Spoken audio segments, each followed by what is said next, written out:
Hi, I'm Arestria. I'm Demonac's little sister. Since I'm here visiting so we can do some recording, I thought I'd also do an interview.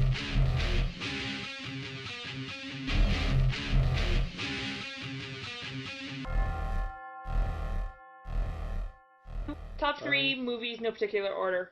Anyway. That was one. That was one. Favorite is always such a hard thing because, again, there are lots of good things. Dark Knight, Batman Begins seemed like a good movie at the time, but it had really badly shot fight scenes. Suck it. You can't do quick cut fight scenes like that. They look like crap because you can't tell what's going on. That's why I never got into the Bourne movies. I couldn't tell what was happening. Yeah. And the ending was, a lot of the stuff that happened towards the end of Batman Begins was dumb.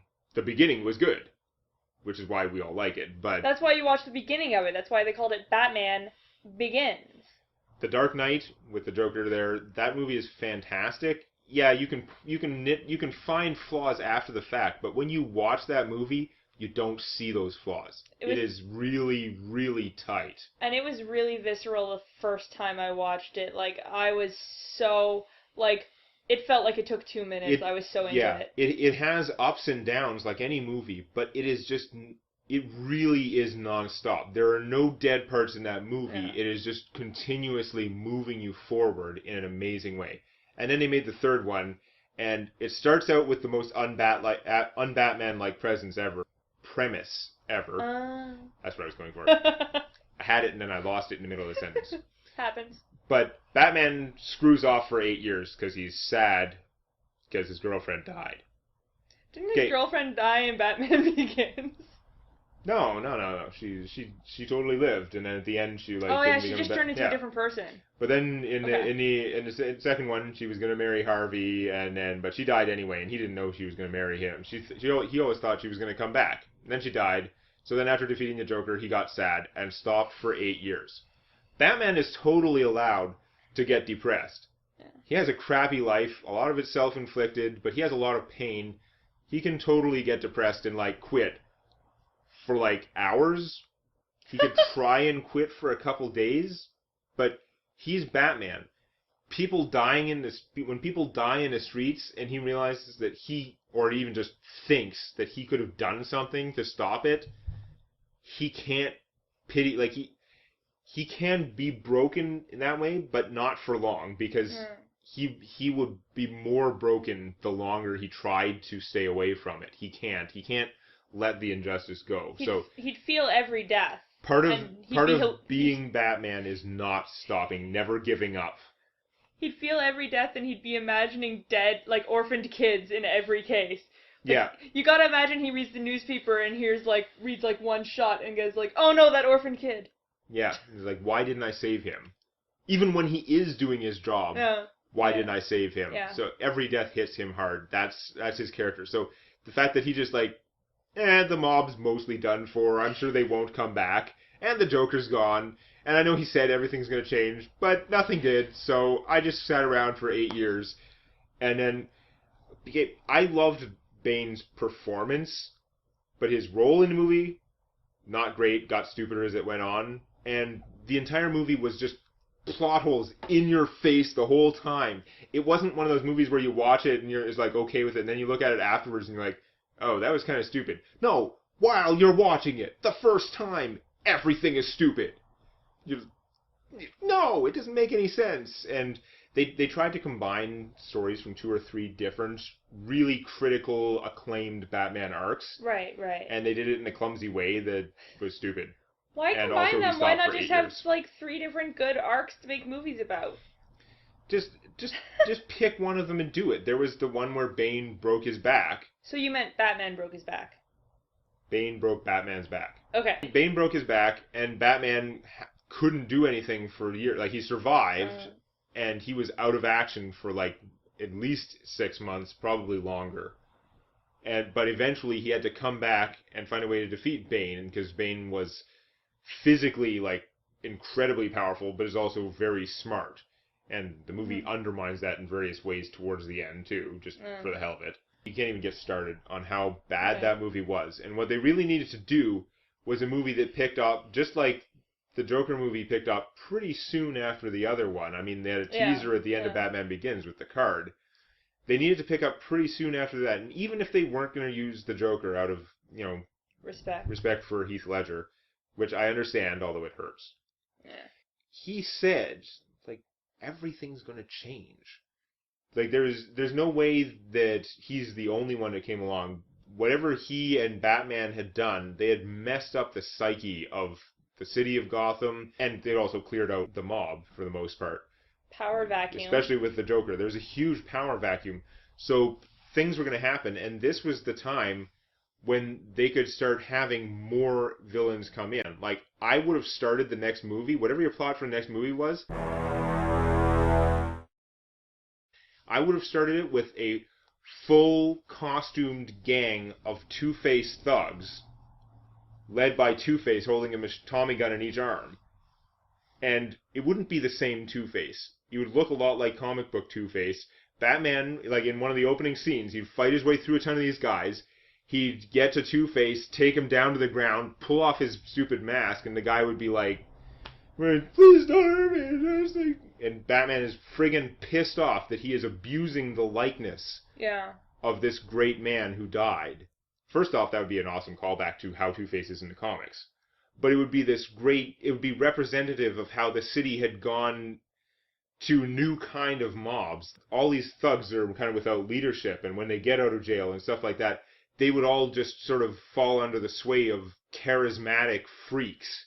Because that's what seems to work in Gotham now, and that's what you have to be to attract guys to help you fight against Batman, and just to fight Batman. I'm literally imagining Batman meets the Warriors. Sure. And it's pretty awesome, actually. I mean, my ideal plot for that movie would still have the Joker, but it wouldn't reveal it till later, because ideally what you want to do is you set up, so you have a whole bunch of the iconic criminals. You have the Penguin, and he probably looks a lot like Dick Cheney, and he's running sort of a pseudo-respectable company. Okay. But he's running a theoretically respectable company, but he's actually running some of these mobs and stuff like that. Right. And you have, so he's doing that. There are some other costume ones, and they're just there, like, first off, it makes it feel like Batman. It feels like you're living Gotham City. Like, yes, this is what we've been waiting for all this time. And then Batman starts, he's going through and taking them down. What it would really come down to is this guy who I would sneak in. He was I'd get some actor, but he'd be like cast as the Penguin's like secretary, like personal assistant, basically. Okay. He turns out to become the Riddler. So he's been running a lot of this stuff from behind the scenes, especially when Batman gets the evidence to take down the Penguin and just drop him in front of the courthouse with the evidence, because that's Batman. Yeah. So now this guy who was just his personal assistant gets off, because it turns out that for some reason the evidence doesn't indict him. Yeah. So he gets off, and starts running his stuff sort of from behind the scenes, but I don't have a script, right? I'd work it to the point where he actually gets into a bet with the Joker, who's still in Arkham, about which gang will rule the city. Ooh. So even though the Riddler is kind of running things from behind the scenes, he's not as interested in just like taking over the gangs and running the money. It's less about that.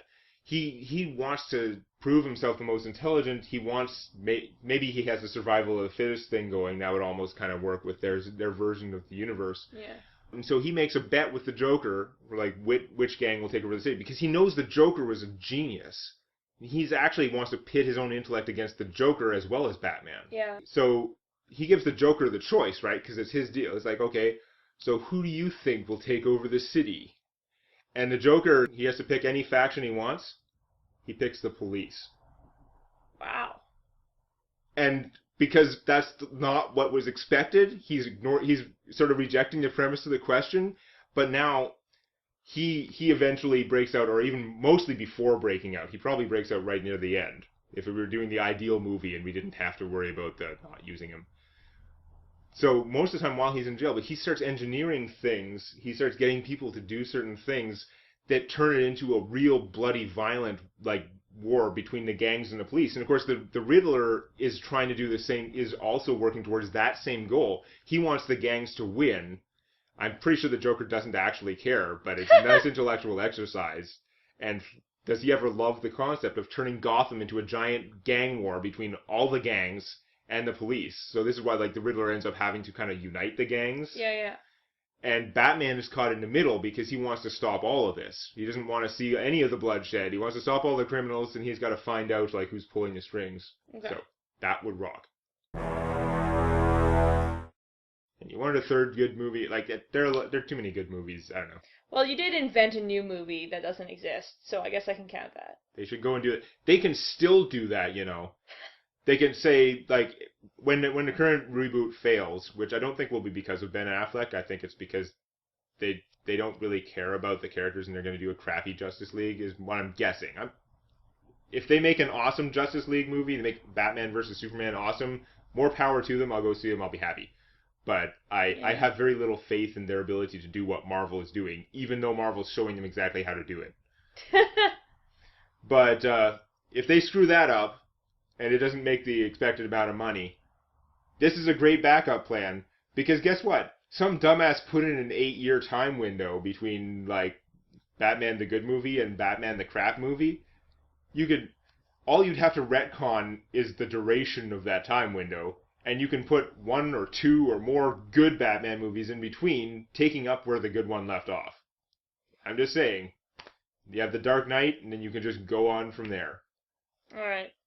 And then I was going to ask you for favorite songs, and then I realized that doesn't work very well as a question for you, so why don't you just describe the kind of music you listen to? Yeah, because that's the thing, like, I obviously have a very different kind of brain in a lot of ways. I don't care about, like, musical bands and stuff like that at all, which is really weird to people. And there's lots of music that sounds good that I guess I like, but I don't care about. A lot of people get really into the lyrics of music, which I'm not a big fan of poetry of any kind, and music lyrics, they're sort of usually a slave to the music. You want to have good music and you want to have the lyrics sound good. That's much more important than their poetic nature. Yeah. They're usually not that poetic anyway, and even when they are, I don't care. Plus, sometimes they get in the way. Because you get a song like, Let's Get Retarded, okay? That song is hella catchy. Yes. But it bugs me because I'm in favor of marijuana legalization, okay? Because it just makes sense as a fiscal policy, as a crime policy, as a way to run a society. But I don't like smoking up. I don't really like the idea of people around me smoking up. I don't do any kind of drugs, alcohol, anything that messes with my consciousness more than caffeine. I don't care, but you should still legalize it. And the fact is, you make a song about it that's using a borderline, like, a contextually offensive term. Yeah, I was about to say, it's not even borderline. It's not borderline. There are contexts where this term makes sense in, like, medical stuff, and that's not how it's used, or it's always been perverted by the culture anyway. Yeah. And then it happens to also be a term for smoking up, which I also don't like, so whatever. That song just annoys me, even though it's actually a great song. Yeah. If the song words were in Japanese and you had no idea what they were saying, you would enjoy the song more. Yes, exactly. And we notice that, like, our father, he likes the human voice as an instrument. He loves music that has lyrics. He'd rather they be in a language he doesn't understand, or just not singing words, because the words tend more to take away from it than anything else. I was actually going to mention that when you finished, because I think it literally runs in the family, because Dad doesn't care about the lyrics, I don't care about the lyrics, you don't care about the lyrics. I only care about the lyrics if they are hindering my enjoyment of the song. They never make my enjoyment. Yeah. So really, what I listen to for music is stuff that has impact on me in other ways, which almost always means, like, theme music from shows that I like. Right. Happens a lot in anime. Like, if you have a show that you really like, so it's got great visuals, it's got great stories, characters, and depth, and there are all these things that you associate it with it, and then you take this piece of music that gets played every time, so it's like, it's banged into your head, this piece of music equals this awesome story and universe that you love. That tends to be what gets into my head. So if it's a good piece of music, like the first Attack on Titan theme, like the fourth theme to the old version of Full Metal Alchemist, right, And some of the other ones are great too, but I don't know. I really like the fourth one for some reason. Even though every time they change to a new theme, I hate it. Oh, of course. But if it's good, it will still grow on you, and Mm-hmm. you start to associate with all that stuff. So that's a lot of what I listen to. I listen to other stuff. I have a lot of other music from that's not the themes from like the Ghost in the Shell series on my iPod. I have a lot of like music from the Matrix movies. Basically, you have a lot of like OST kind of. That's basic. OST is kind of like Yeah. the kind of music that I usually like best, and it's often stuff that is pseudo classical but with more modern instrumentation, more modern influence. So you take something Right, that right. it's like a classical piece with choir, but it also has a beat, things like that. And the Kind of, really epic music. If you think epic music, that's probably the kind of music that I kind of like like. the Advent Children soundtrack, Yeah, where they took kind of, they weren't classical because they were, PS1 game music, but they took something a little more classical and they made it rock and updated it. yeah, exactly. Okay. So I'm out of questions.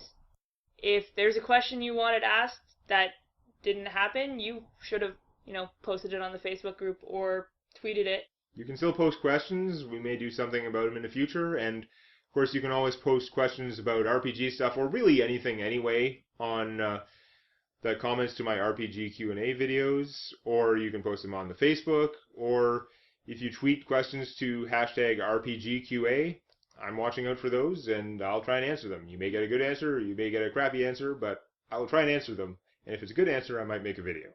And we'll try and do an interview again like this next summer. Hopefully, I'm in Canada again next summer. That would be awesome. All right. Later. Let's get some pop. Okay. Please click the like button, though there may be a small chance of lycanthropy. Just make sure the only animals around are good ones. You don't want to become like a were-toad or were-gerbil or something.